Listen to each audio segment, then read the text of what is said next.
എൻ്റെ ഒരു പ്രിയ സുഹൃത്തുണ്ട്, എൻ്റെ ഒരു പ്രിയ സുഹൃത്ത് വീരാജുപേട്ടയിലുള്ള സൂഫി ഹാജി എന്ന് പറയും. ഞാൻ കർണാടകയിൽ കുടകിൽ എവിടെ വഴുതിന് പോയാലും വരും കൂടെ. നല്ല സമ്പന്നന, അള്ളാഹു ഒരുപാട് സമ്പത്ത് കൊടുത്ത മനുഷ്യനാ. എല്ലാ സദസ്സിലും വരും, ലക്ഷങ്ങൾ കൊടുക്കും. ചോദിച്ചാൽ മതി. കഴിഞ്ഞ പ്രാവശ്യം വഴുതിന് പോയപ്പോ ഉസ്താദെ ഞാൻ ഉണ്ടാകില്ല, എൻ്റെത് ഉസ്താദ് പറഞ്ഞിട്ട് പറഞ്ഞാൽ മതി എന്നാ പറഞ്ഞ. എത്രയാണ് അവിടെ സ്റ്റേജിൽ വെച്ചിട്ട് എല്ലാവരും ഓരോ കാര്യങ്ങൾക്ക് വേണ്ടി എൻ്റെ എത്രയാണെന്ന് ഉസ്താദ് പറഞ്ഞിട്ട് വിളിച്ചു പറഞ്ഞാൽ മതി, ഞാൻ കൊടുത്തേക്കാന്ന്. അത്രയും വലിയ സമ്പന്നനാണ്.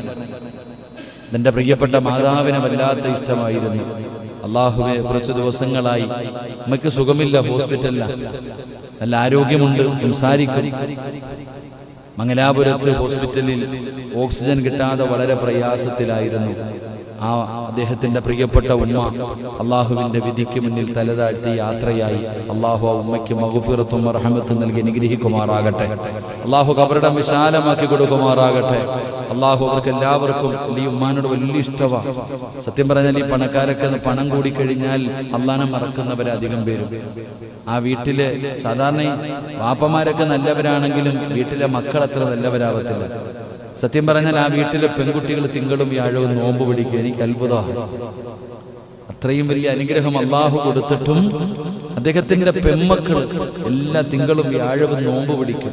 അത് അത്രയും നല്ല രീതിയിൽ അള്ളാഹു ആ മക്കൾക്ക് നല്ല ജീവിതം കൊടുത്ത് അനുഗ്രഹിക്കുമാറാകട്ടെ. അദ്ദേഹത്തിന്റെ പ്രിയപ്പെട്ട മകൻ ചെറിയൊരു പ്രയാസത്തിൽ പെട്ടുകിടക്കുകയാണ്. അള്ളാഹു സുബ്ഹാനഹു വ തആല രക്ഷപ്പെടുത്തുമാറാകട്ടെ. അള്ളാഹു അദ്ദേഹത്തിന്റെ മാതാപിതാക്കൾ, ഇപ്പോൾ വാപ്പയും ഉമ്മയും പോയി, രണ്ടുപേരെയും അള്ളാഹു സ്വർഗത്തിൽ ഒരുമിച്ച് കൂട്ടി അനുഗ്രഹിക്കുമാറാകട്ടെ. അപ്പൊ ഞാൻ പറഞ്ഞു വന്നത്, എനിക്കും പെട്ടെന്ന് പോകാനുള്ളതാ ഇൻഷാ അല്ലാഹ്. അതുകൊണ്ട് നമ്മുടെ അള്ളാഹു ഉമ്മയ്ക്ക് ആഫിയത്തും ദീർഘായുസ്സും കൊടുക്കുമാറാകട്ടെ. 2, അള്ളാഹുവിനെ പരമേൽപ്പിക്കുന്നതിലൂടെ തവക്കൽതു അലല്ലാഹ് എന്ന് പറയുന്നതിലൂടെ കിട്ടുന്ന രണ്ടാമത്തെ പ്രതിഫലം എന്തെന്നറിയുമോ? രണ്ടാമത്തെ പ്രതിഫലം എന്തെന്നറിയുമോ? വമൻ യതവക്കൽ അലല്ലാഹി ഫഹുവ ഹസ്ബു ഇന്നല്ലാഹ ബാലിഗു അംരിഹി ഖദ് ജഅലല്ലാഹു ലികുല്ലി ശൈഇൻ ഖദ്റാ. അല്ലാഹുവിന്റെ വിശുദ്ധമായ ഖുർആൻ പറയുന്ന രണ്ടാമത്തെ പ്രതിഫലം എന്താണ്? തവക്കൽതു അലല്ലാഹ് എന്ന് വണ്ടിയുടെ മുന്നിൽ എഴുതി വെച്ചാ പോരാ.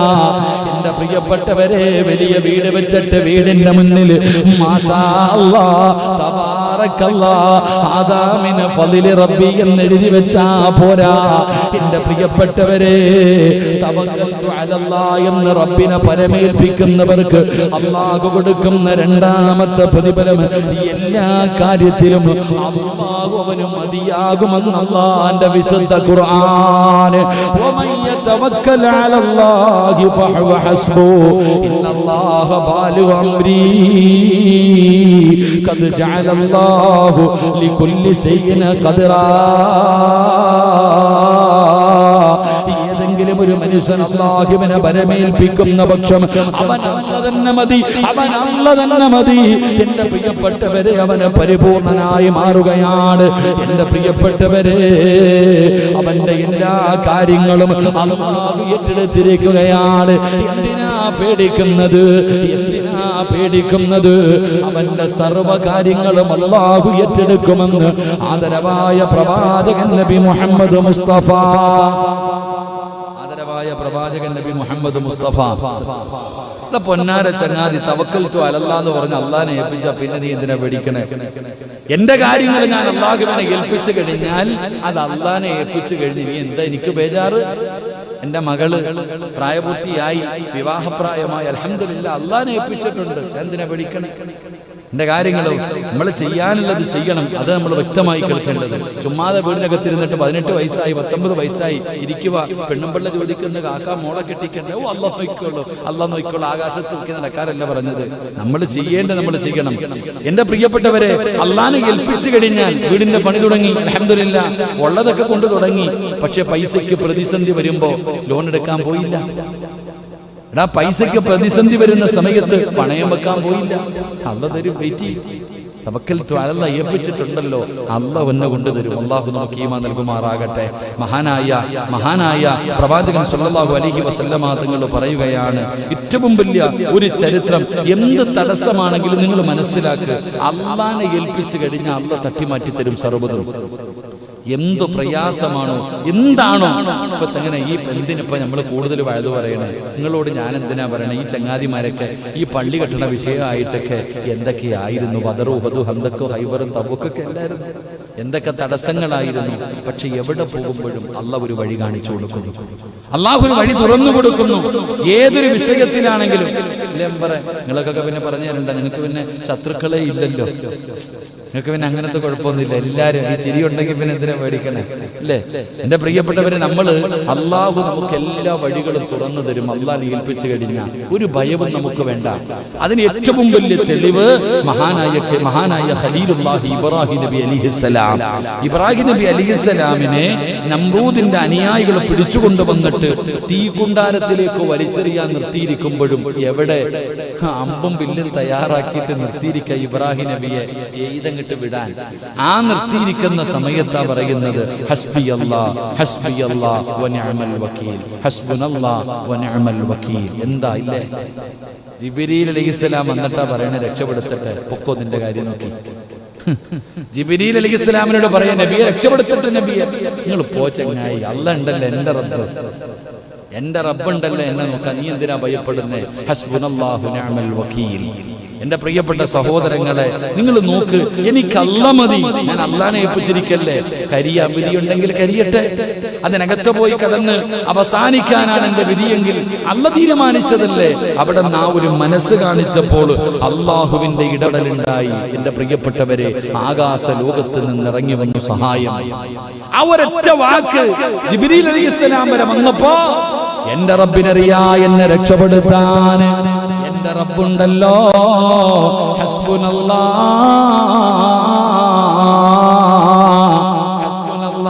നിഅമൽ വകീൽ, നിഅമൽ മൗലാ വ നിഅമൻ നസീർ. ഇബ്രാഹിം നബി അലൈഹിസ്സലാം ആ നമ്രൂദിന്റെ കഠാരമായ തീകുണ്ടാരത്തിലേക്ക് വലിച്ചെറിയാൻ അവിടുന്ന് തയ്യാറെടുക്കുന്ന സമയത്തല്ലേ പറഞ്ഞത്. അപ്പോഴാണ് ഏഴാകാശം കടന്ന് അല്ലാഹുവിന്റെ ഭാഗത്ത് നിന്ന് സഹായം വരുന്നത്. ഖുൽയാ നാറു കുനീ ബർദൻ വസലാമൻ അലാ ഇബ്രാഹിം. ആകാശത്തുകൂടെ അതിന്റെ മുകളിലൂടെ പറന്നു പോകുന്ന പറവകൾ പോലും കരിഞ്ഞു വീഴുന്ന രീതിയിൽ ഭയാനകമായ തീക്കുണ്ടാരമുണ്ടാക്കി. ആ തീക്കകത്തേക്ക് വലിച്ചെറിഞ്ഞ ഇബ്രാഹിം നബിയുടെ ശരീരത്തിലെ ഒരു രോമം കരിഞ്ഞില്ലല്ലോ മുസ്ലിമേ. ഇബ്രാഹിം നബി അലൈഹിസ്സലാമിന്റെ ശരീരത്തിൽ ഒരു രോമം പോലും കരയാതെ എന്റെ പ്രിയപ്പെട്ടവരെ അതിനകത്ത് ഉല്ലാസ യാത്രയ്ക്ക് പോയിട്ട് തിരിച്ചു വരുന്നവനെ പോലെ മാസങ്ങൾ കഴിഞ്ഞപ്പോ 40 ദിവസം കഴിഞ്ഞപ്പോ ഇബ്രാഹിം നബി അതിനകത്ത് നിന്ന് എഴുന്നേറ്റ് വന്ന ചരിത്രം കഥയല്ല, ഖുർആൻ പറയുകയാ.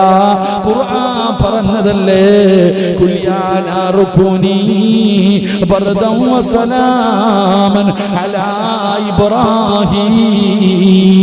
കത്തിക്കൊണ്ടിരിക്കുന്ന തീക്കകത്തിനോട്, ആ തീയോടാണ് പടച്ച റബ്ബ് പറയുന്നത്, തീയേ ഇബ്രാഹിമിന് തണുപ്പും സമാധാനമായിരിക്കണം.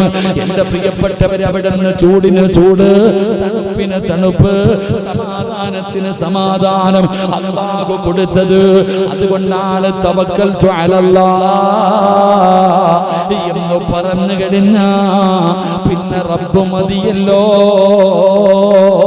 ആരെന്തു പറയട്ടെ, അല്ലാഹുവിന്റെ പ്രവാചകന്റെ പ്രിയപ്പെട്ട ഭാര്യയായ ആയിഷ ബീബി റളിയല്ലാഹു തആല ഒരു നാട് മുഴുവനും വ്യഭിചാരി എന്ന് വിളിച്ചപ്പോ, തെറ്റുകാരി എന്ന് വിളിച്ചപ്പോ, അവസാനം തന്റെ വീടിന്റെ അകത്ത് വന്ന് കരഞ്ഞു വിളിച്ചുകൊണ്ട് ആയിഷ ബീബി റളിയല്ലാഹു തആല ദിവസങ്ങളോളം നാട്ടുകാരും മാതാപിതാക്കളും വരെ എല്ലാവരും മിണ്ടാതിരിക്കുകയാണ്, എല്ലാവരും കൈയൊഴിഞ്ഞിരിക്കുകയാണ്. ആയിഷ ബീവിക്ക് ആരുമില്ല, ആയിഷ ബീവിക്ക് ആരുമില്ല. എല്ലാ ദിവസവും സുബഹി നമസ്കാരം കഴിഞ്ഞ് വീടിന്റെ ജനലിലൂടെ അല്ലാഹുവിന്റെ റസൂല് വരുന്നുണ്ടോ? ഭർത്താവ് വിളിക്കാൻ വരുന്നുണ്ടോ? ആയിഷ ബീബി കാത്തിരിക്കുകയാ. ഒരു ദിവസം അതാ വരുന്നു അസ്റഫുൽ ഖൽഖ് നബി മുഹമ്മദ് മുസ്തഫ, പ്രിയപ്പെട്ട ഭർത്താവായ മുത്തുനബി കേറി വരുന്നത് കണ്ടപ്പോ ആയിഷ ബീബി റളിയല്ലാഹു തആല ഓടിച്ചെന്ന് കെട്ടിപ്പിടിക്കുകയാ, ഓടിച്ചെന്ന് കെട്ടിപ്പിടിക്കുകയാ. യാ റസൂലല്ലാഹ്, അല്ലാഹുവിന്റെ നബിയേ, ജിബ്രീൽ വന്നോ നബിയേ, ഞാൻ നിരപരാധിയാണെന്ന് അല്ലാഹ് പറഞ്ഞോ നബിയേ. ആയിഷ ബീബി റളിയല്ലാഹു തആല അല്ലാഹുവിന്റെ റസൂലിനോട് ചോദിക്കുകയാണ്, ആയിഷ നീ നിരപരാധിയാണെന്ന് ജിബ്രീൽ വന്നു. ആയിഷ, അല്ലാഹുവിന്റെ ഖുർആനിൽ ആയത്തിറങ്ങി, അല്ലാഹുവിന്റെ ഖുർആനിൽ ആയത്തിറങ്ങി. ആയിഷ ബീബി റളിയല്ലാഹു തആല ചിരിക്കുന്ന മുഖത്തോടെ പറഞ്ഞു, നബിയേ, എനിക്കുറപ്പായിരുന്നു നബിയേ, അല്ലാഹുവിന്റെ സഹായം വരുമെന്ന്, ജിബ്രീൽ വരുമെന്ന്, ഖുർആനിൽ ആയത്തിറങ്ങുമെന്ന്, ഞാൻ നിരപരാധിയാണെന്ന് എന്റെ റബ്ബ് പറയുമെന്ന് എനിക്കുറപ്പായിരുന്നു നബിയേ. ആയിഷ, ഇത്ര ഉറപ്പെന്ത്? എങ്ങനാ നീ ഇത്രയും ദിവസം കഴിഞ്ഞത്? എങ്ങനെയാ നിനക്ക് സമാധാനം കിട്ടിയത്? യാ റസൂലല്ലാഹ്, സുജൂദിൽ കിടന്ന് പറഞ്ഞതെന്തെന്നറിയുമോ? ഹസ്ബുനല്ലാഹ്, ഹസ്ബുനല്ലാഹ്, ഹസ്ബുനല്ലാഹു നിഅമൽ വകീൽ, നിഅമൽ മൗലാ വ നിഅമൻ നസീർ. സമാധാനം തന്നത് ഇതാണ് പറഞ്ഞുകൊണ്ടിരുന്നത്.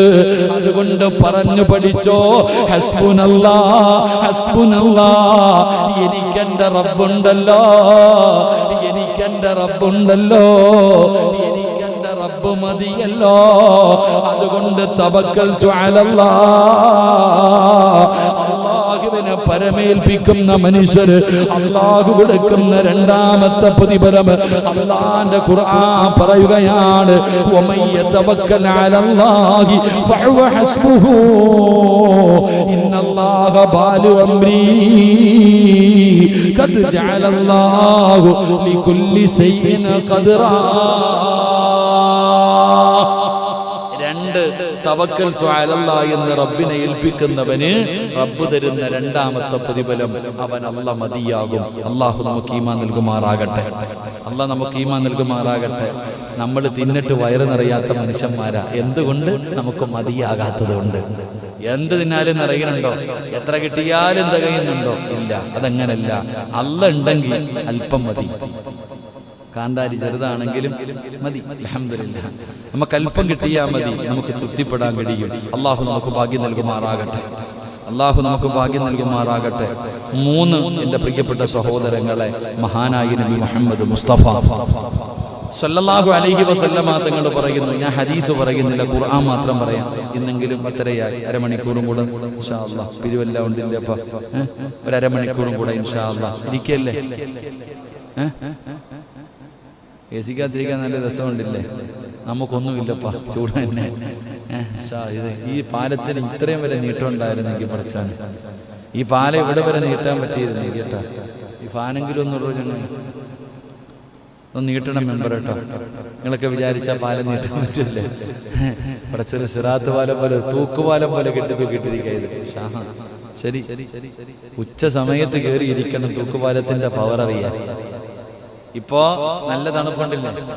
എങ്കിൽ ലോഹറിന് പള്ളി വന്നിരുന്ന് നോക്കണം. ജുമായ്ക്കൊക്കെ വന്നിരിക്കുന്ന സമയത്ത് ഈ പാലത്തിന്റെ ചൂടറിയാം. ആ സമയത്ത് അള്ളാഹു നമ്മുടെ സിറാത്ത് എന്ന് പറയുന്ന പാലം അള്ളാഹു രക്ഷപ്പെടുത്തുമാറാകട്ടെ, അള്ളാഹു രക്ഷപ്പെടുത്തുമാറാകട്ടെ. 3 സ്വലാത്ത് സ്വല്ലല്ലാഹു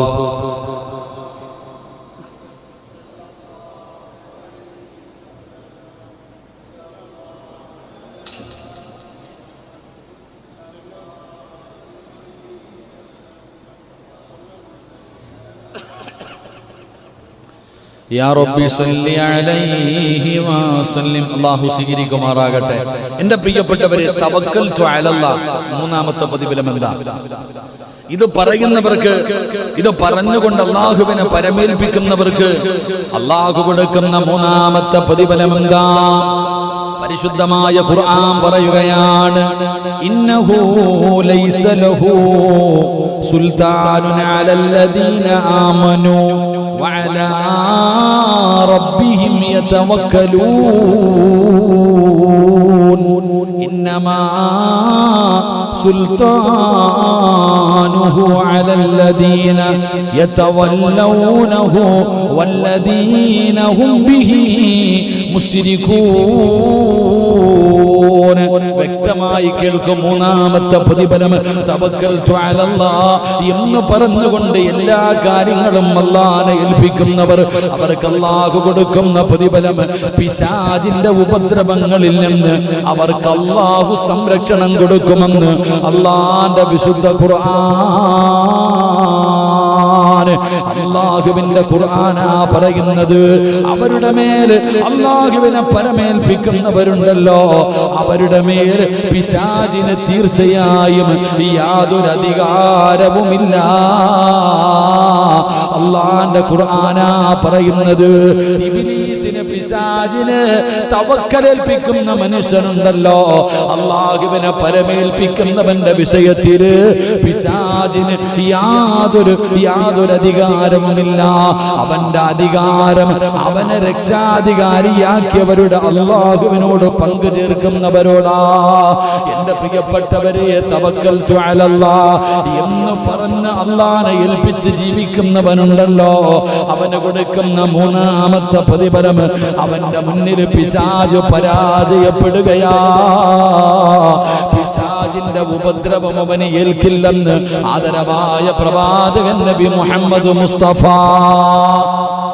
അള്ളാന്റെ വിശുദ്ധമായ ഖുർആൻ ഹദീസ് അവിടെ നിന്ന് പറയുന്നു, അല്ലാഹുവിനെ പരമേൽപ്പിച്ചവന്റെ മുന്നിൽ ഇബ്ലീസ് പരാജയപ്പെടും. അല്ലാഹു ഈമാൻ നൽകുമാറാകട്ടെ. അല്ലാഹ് ഈമാൻ നൽകുമാറാകട്ടെ. ശരിയല്ലേ? ശരിയല്ലേ? എൻ്റെ പ്രിയപ്പെട്ട സഹോദരങ്ങളെ, ഏറ്റവും കൂടുതൽ ഇവിടെ നിന്ന് ദുആ ചെയ്യാൻ പറയുന്നത് മക്കളില്ല, മക്കളില്ല, മക്കളില്ല, മക്കളില്ല എന്ന് പറയുന്ന മാതാപിതാക്കൾ.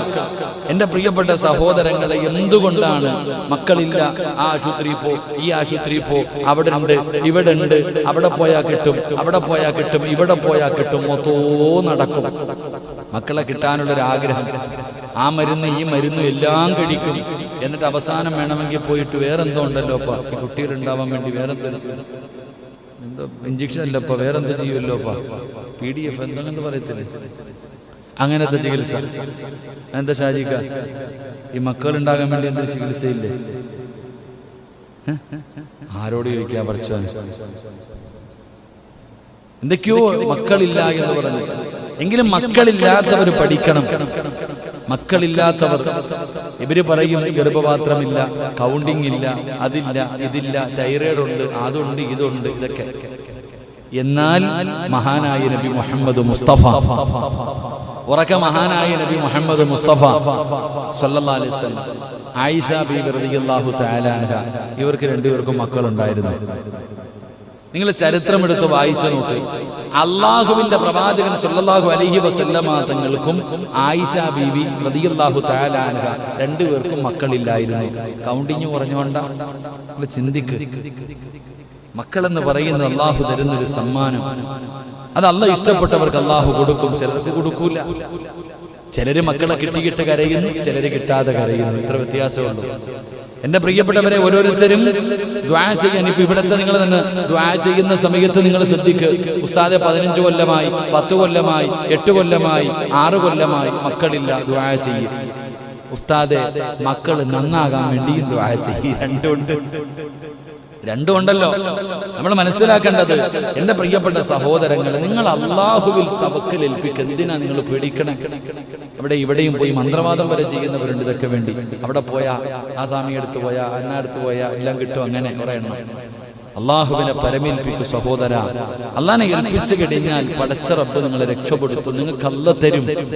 ഏറ്റവും കൂടുതൽ നിരാശയാ മക്കളില്ലാത്തതിന്റെ കാരണം ഒന്ന്, നിരാശ ജീവിതത്തിൽ ഇനി ഉണ്ടാകില്ല എന്നുള്ള. എല്ലാവരും വിചാരിച്ചിരിക്കുന്നത് മക്കളില്ല എന്ന് പറയുന്നവരുടെ എത്ര വയസ്സായി, 28 വയസ്സായി, 30 വയസ്സായി, എന്താ 30 വയസ്സുള്ളവർ പ്രസവിക്കൂലേ? അതാ ചിന്തിക്കണ്ടേ. എടാ 58 60 വയസ്സുള്ളവർ പ്രസവിക്കണില്ലേ? എന്റെ പ്രിയപ്പെട്ടവരെ, നമുക്ക് ധൃതിയാണ്. അള്ളാഹുവിനോട് പശ്ചാത്തപിച്ചു മടങ്ങി അള്ളാഹു നമ്മളോട് കരുണ കാണിക്കുന്നതിന് വേണ്ടി നല്ല കാര്യങ്ങൾ ചെയ്യുക. അതാ നല്ല കാര്യങ്ങൾ ചെയ്യുക. ഇസ്തിഗ്ഫാറുകൾ അധികമായിട്ട് പറയുക. ഇസ്തിഗ്ഫാറുകൾ അധികമായിട്ട് പറ. മക്കളില്ല മക്കളില്ല മക്കളില്ല, ഇസ്തിഗ്ഫാർ പറ. നിങ്ങൾ പേടിക്കണേ. അല്ലാഹല്ലേ പറഞ്ഞത്, യുർസിലിസ് സമാ അലൈക്കും മിദ്റാറാ വയംദിദുകും ബിഅംവാലിൻ വബനീൻ. ഖുർആൻ വ്യക്തമായിട്ട് പറയുന്നുണ്ടല്ലോ, ഇസ്തിഗ്ഫാർ പറയാനാ പറഞ്ഞത് മക്കളില്ലാത്തവരോട്. അസ്തഗ്ഫിറുല്ലാഹ് പറയാൻ ഭാര്യയും ഭർത്താവും അസ്തഗ്ഫിറുല്ലാഹ് പറ. അല്ലാതെ നിന്റെ കുഴപ്പമാടി മക്കൾ ഉണ്ടാകാത്തത്, കാക്കയുടെ കൗണ്ടിങ് കുറഞ്ഞുകൊണ്ടാ ഇല്ലാത്തത്. ആര്? രണ്ടും കൂടെ അടിയ. പെണ്ണിന്റെ വീട്ടുകാർ, പയ്യന്റെ വീട്ടുകാർ പറയും അവള് പ്രസവിക്കത്തൊന്നുമില്ലടാ, എടാ ഒഴിവാക്കിയിട്ട് വേറെ കെട്ടടാ. പെണ്ണിന്റെ വീട്ടുകാർ പറയും അവനെ ഒന്നിനും കൊള്ളത്തില്ല, ഒഴിവാക്കാൻ. ഇതാ ഭാര്യയും ഭർത്താവും സന്തോഷത്തോടെ ജീവിക്കേണ്ടതിന് പകരം അള്ളാഹുവാണ് മക്കളെ തരുന്നത്, പടച്ച റബ്ബിന്റെ തീരുമാനമാണെന്ന് വിശ്വസിക്കാതെ ആശുപത്രി പോയിട്ട് ആരുടെ തെറ്റാന്നാ നോക്കണേ. എന്റെ പെണ്ണുങ്ങൾ പറയണത് എനിക്കൊരു കുഴപ്പമില്ല, ഇക്കാടെ കുഴപ്പമാണ്. ഇവളാരാ? അള്ളായാ? നമ്മൾ ചിന്തിക്കേണ്ടത്, പെണ്ണുങ്ങൾ പറയുന്നത് എനിക്കൊരു കുഴപ്പമില്ല, ഇക്കാടെ കുഴപ്പം. ഭർത്താവ് പറയുന്നത് എനിക്കൊരു കുഴപ്പമില്ല, ഭാര്യയുടെ കുഴപ്പം. പെണ്ണിന്റെ വീട്ടുകാരെന്താ പറയണത്? ഓന് മക്കളുണ്ടാവില്ല, അവന്റെ പരമ്പര എങ്ങനെ, നമുക്ക് വേറെ നോക്കാം, ഒഴിവാക്ക്. പയ്യന്റെ വീട്ടുകാർ പറയുന്നു ഓള് പ്രസവിക്കും. ആലോചിക്കും. എന്നാൽ ഇനി ഇവർ രണ്ടുപേരും കൂടെ ബെഡ്റൂമിൽ കയറിയാലോ സമാധാനമില്ല. ശോകഗാനം, അവാർഡ് പടം പോലെയാ, അങ്ങോട്ടും ഇങ്ങോട്ടും. എന്താ ഇപ്പൊ അവസ്ഥ? എന്നാ സന്തോഷത്തോടെ ജീവിക്കാൻ എന്തിപ്പാ നല്ല പരിപാടി കേട്ടോ. പ്രസംഗിക്കുന്ന ഉസ്താദിനൊന്നുമില്ല, കേൾക്കുന്നവർക്ക് ചായയും കടിയും കേൾക്കും. പിന്നെ നമുക്ക് ഉണക്ക പൊറോട്ട ഇരുന്നോ. ആ ശരി, അള്ളാഹു നമുക്ക് സ്വർഗത്തിലെ ഭക്ഷണം നൽകുമാറാകട്ടെ. എന്റെ പ്രിയപ്പെട്ടവരെ, ഞാൻ മക്കളില്ലാത്തവരെ വേദനിപ്പിച്ചതല്ല. നിങ്ങൾ മനസ്സിലാക്കണം ചില കാര്യങ്ങൾ. നിങ്ങൾ ആദ്യം വിശ്വസിക്കേണ്ടത് അള്ളാഹ് നിങ്ങൾക്ക് തരുമെന്നുള്ള ഉറപ്പാ. എന്നെങ്കിലും ഒരിക്കൽ റബ്ബ് നിന്റെ വിളി കേൾക്കാതിരിക്കില്ല. എന്നെങ്കിലും ഒരിക്കൽ അള്ളാഹ് 20 അല്ല 25 അല്ല 30 അല്ല 35 അല്ല 120 വയസ്സുള്ളവർക്ക് വരെ അള്ളാഹ് മക്കളെ കൊടുത്തില്ലേ ഉമ്മ? 99 വയസ്സുള്ള പെണ്ണിന് അല്ലാഹു മക്കളെ കൊടുത്തില്ലേ ചെറുപ്പക്കാരാ? എന്തിനാ നിങ്ങൾ ഭയപ്പെടുന്നത്? അല്ലാഹുവിനോട് ദുആ ചെയ്യ്, അല്ലാഹുവിനോട് ദുആ ചെയ്യ്, അല്ലാഹുവിനോട് ആത്മാർത്ഥമായി ദുആ ചെയ്യ്. മഹാനായ കലീമുല്ലാഹി മൂസാ നബി അലൈഹിസ്സലാം, മൂസാ നബി അലൈഹിസ്സലാമിന്റെ മുന്നിൽ ഒരു പെണ്ണ് വന്നു.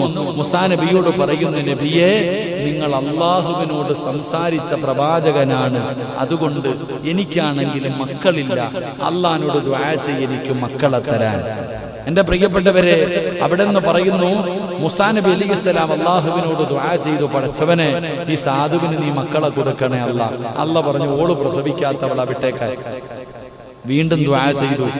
3 പ്രാവശ്യം ദുആ ചെയ്തപ്പോഴും അല്ലാഹ് മൂസാ നബിയോട് പറഞ്ഞ മറുപടി, ഞാനല്ലേ പറഞ്ഞ ഓള് പ്രസവിക്കൂലെന്ന്, പിന്നെയും നീ എന്തിനാ ചോദിക്കണേ? എന്റെ പ്രിയപ്പെട്ടവരെ, മാസങ്ങൾ കഴിഞ്ഞു, കാലങ്ങൾ കഴിഞ്ഞു. ഒരു ദിവസം കൈക്കുഞ്ഞുമായി കടന്നു വരികയാണ്. ഒരു ദിവസം കൈക്കുഞ്ഞുമായിട്ട് മൂസാ നബി അലൈഹിസ്സലാമിന്റെ മുന്നിലേക്ക് കൈക്കുഞ്ഞുമായി പെണ്ണ് കടന്നു വന്നിട്ട് പറയാ. അപ്പൊ മൂസാ നബി ചോദിക്കുക, ഈ കുഞ്ഞാരുടെയാ? എന്റെ കുഞ്ഞ്. ഈ കുഞ്ഞാരുടേതാ? ഈ പെണ്ണ് പറയണ എന്റെ കുഞ്ഞ്. മൂസാ നബി ചിന്തിക്ക, അല്ലേ പറഞ്ഞു ഇവള് പ്രസവിക്കൂലെന്ന്? ഈ പെണ്ണ് പ്രസവിക്കില്ല എന്ന് അള്ളയാ പറഞ്ഞത്, പിന്നെ ഇവളെങ്ങനെ പ്രസവിച്ചു? അപ്പോഴാണ് ജിബ്രീൽ അലൈഹിസ്സലാം എന്ന് പറഞ്ഞു കൊടുത്തു, നബിയെ, അള്ളാഹു അവള് പ്രസവിക്കാത്തവളാണെന്ന് പറഞ്ഞപ്പോഴും അവളൊരു ദിക്റ് പറഞ്ഞു, അതിന്റെ മഹത്വമാണ്. മക്കളില്ലാത്തവർ ഒരുപാട് സഹോദരിമാർ, സഹോദരങ്ങൾ മക്കളില്ലെന്ന് പറഞ്ഞ് കരയുന്നവന്റെ പ്രിയപ്പെട്ട ദമ്പതിമാരോട് പൈസ കൊടുത്തിട്ട് പടച്ചവനെ ഗുളിക വാങ്ങി കടിച്ച് ആരോഗ്യവും ആയുസ്സും കളയല്ലേ. എന്റെ പ്രിയപ്പെട്ടവരോട് പറയുകയാ, പ്രസവിക്കില്ല എന്ന് പറഞ്ഞ പെണ്ണിന് അല്ലാഹു സന്താനത്തിനെ കൊടുത്തത് ഒരു ദിക്റ് പറഞ്ഞിട്ടാ. ഏത് ദിക്റെന്നറിയുമോ? യാ റഹീമു യാ അല്ലാഹ്, അല്ലാഹുവേ നിന്റെ 99 പേരുകളിൽ ഒരു പേരല്ലേ അല്ലാഹുവേ യാ റഹീമു യാ പെണ്ണ് പറഞ്ഞത്. അതുകൊണ്ട് മക്കളില്ലാതെ പ്രയാസപ്പെടുന്ന മാതാപിതാക്കളോട് നവദമ്പതികളോട് പറയുകയാ, പറഞ്ഞോ അസ്തഗ്ഫിറുല്ലാഹ്, പറഞ്ഞോ അസ്തഗ്ഫിറുല്ലാഹ്, പറഞ്ഞോ യാ റഹീമു യാ അല്ലാഹ്, കരുണയുള്ള അല്ലാഹ്, കരുണയുള്ള അല്ലാഹ്, കരുണ കാണിക്കണേ അല്ലാഹ്. വർഷങ്ങളായി റബ്ബേ, വർഷങ്ങളായി റബ്ബേ കണ്ണീരിലാണ് റബ്ബേ, കണ്ടില്ലെന്ന് നടിക്കല്ലേ അല്ലാഹ്, സഹായിക്കണേ അല്ലാഹ്. പടച്ച റബ്ബിനോട് കരഞ്ഞുകൊണ്ട് ദുആ ചെയ്തോ. മൂന്നാമത്തെ കാര്യം എന്തെന്നറിയോ?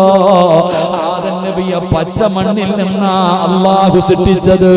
ഹവ്വാ ബീവിക്ക് ഉമ്മയില്ലല്ലോ, ആദം നബിക്ക് വാപ്പയുമില്ല ഉമ്മയുമില്ല. ഹവ്വാ ബീവിക്ക് വാപ്പയില്ല, ഹവ്വാ ബീവിക്ക് ഉമ്മയില്ല. പടച്ചവനെ ഈസാ നബിക്ക് വാപ്പയില്ല, ഈ സിറാജിന് വാപ്പയും ഉമ്മയും ഉണ്ടല്ലോ. ഇങ്ങനെയൊക്കെ സൃഷ്ടിക്കാൻ അല്ലാഹുവിന് കഴിവുണ്ടെങ്കിൽ എന്റെ പ്രിയപ്പെട്ട 30 വയസ്സുള്ള 35 വയസ്സുള്ള 40 വയസ്സുള്ള 45 വയസ്സുള്ള പെങ്ങളെ 50 വയസ്സുള്ളവള് പ്രസവിക്കില്ല എന്നാരാ പറഞ്ഞത്? അതുകൊണ്ട് പെങ്ങളെ പ്രതീക്ഷ കൈവിടണ്ട, പ്രതീക്ഷ കൈവിടണ്ട. ഉറച്ചങ്ങ് വിശ്വസിച്ചോ, നിന്റെ റബ്ബ് കൈവിടൂല. അതുകൊണ്ട് എന്റെ പ്രിയപ്പെട്ടവരോട് പറയുകയാ, റസൂലുള്ളാഹിന്റെ ഖുർആൻ പറയുകയാണ്, പിശാചിന്റെ ഉപദ്രവം നിങ്ങൾക്കുണ്ടാകില്ല. സംരക്ഷണമാണ്, സംരക്ഷണമാണ്. തവക്കൽതു അലല്ലാഹ്, വീടിന് സംരക്ഷണമാ, സമ്പത്തിന് സംരക്ഷണമാ, ജോലിക്ക് സംരക്ഷണമാ, വാഹനത്തിന് സംരക്ഷണമാ, നിന്റെ സ്ഥാപനത്തിന് സംരക്ഷണമാ, നിന്റെ ജീവിതത്തിന് സംരക്ഷണമാ. ഇബ്ലീസിന് നിന്റെ വീടിന്റെ അകത്ത് പ്രവേശനമില്ല, നിന്റെ ജീവിതത്തിൽ പ്രവേശനമില്ല. അവന്റെ ഒരു കളിയും നിന്റെ അടുക്കൽ നടക്കില്ലെന്ന് അല്ലാഹുവിന്റെ വിശുദ്ധ ഖുർആൻ.